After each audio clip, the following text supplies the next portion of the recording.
नमस्कार. शहादा दडगाव रस्त्यावरील धवल घाटात बैल वाहतूक करणाऱ्या वाहनाला अपघात होताच वाहन आगीच्या भक्षस्थानी.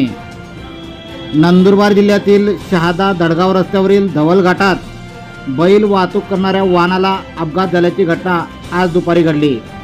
धवल घाटातील घाट रस्त्यात जात असताना कटाड्याजवळ गाडी अचानकपणे पलटी झाली. वाहन चालकाचे वाहनावरील नियंत्रण सुटल्याने सदरील अपघात झाल्याचे समजते. अपघात होताच वाहनाने पेट घेतला. त्या ठिकाणी रस्त्याने येणाऱ्या जाणाऱ्या लोकांनी प्रसंगावधान साधत या वाहनातील बैलजोडी ही बाहेर काढली व त्यांचा जीव वाचवला.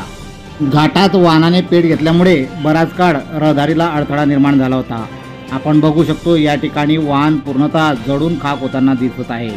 अचानकपणे वाहनाने पेट घेतला असून आगीच्या भक्षस्थानी वाहन सापडले आहे. या ठिकाणी येणाऱ्या जाणाऱ्या वाहनधारकांनी आग विझवण्याचा प्रयत्न केला. या ठिकाणी वाहनाचे मोठे नुकसान झाले असले तरी मुक्या प्राण्यांचा मात्र जीव बचावला आहे. KTN news network, Shahada.